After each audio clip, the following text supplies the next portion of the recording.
This is breaking news.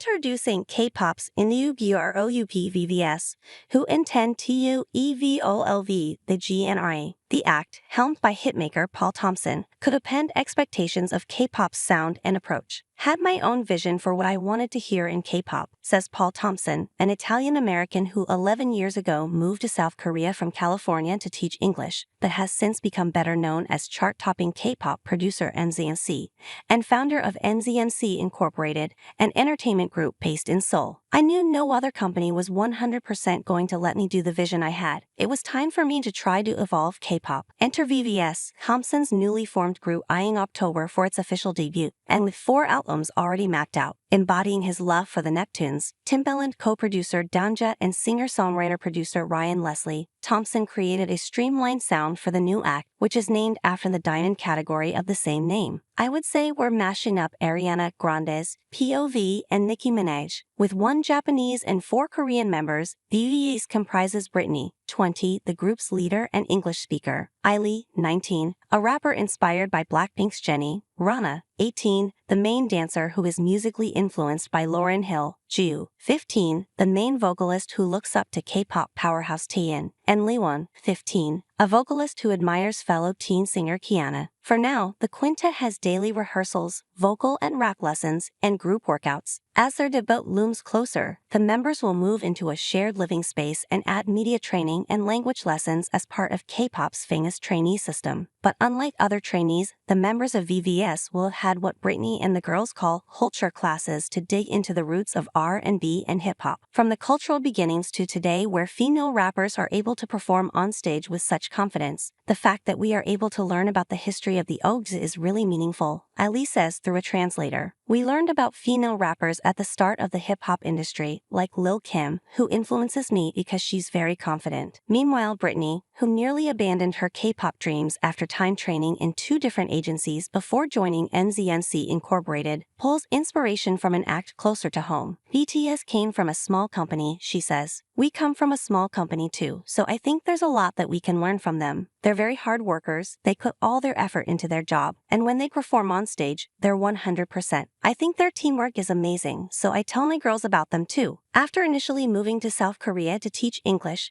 Thompson spent the following decade becoming the chart-topping K-pop producer NZNC for arena-filling acts like EXO, NCT, and Kang Daniel. Similar to NewJeans mastermind Min Hee-jin and other K-pop creatives who have moved from the liner notes to the C-suite, Thompson transformed his producer moniker into a corporate entity, founding NZNC Incorporated in early 2019 and incorporating as a Korean entity in January 2020 with an all-Korean staff and crop of songwriters that includes K-pop idol Yuju and lyricists in Los Angeles and Nashville. Thompson's own body of work, alongside key hires of management, casting, and artist development veterans in Korea, quickly earned his new label the trust of the industry. Blackpink's agency, IG Entertainment, has already invested in the company through a deal with its distribution division, IG Plus, to assist in merchandising and marketing, as well as global distribution. And despite operating as an Italian-American in a predominantly Asian industry, Thompson says, all the parents know what I've done, all the trainees know, and a lot of them audition because of the music. They realize, oh, the company is still Korean, all the contracts are done in Korean, it just happens that the CEO is not. Despite its American influences, NZNC Incorporated plans to target the international K-pop fandom,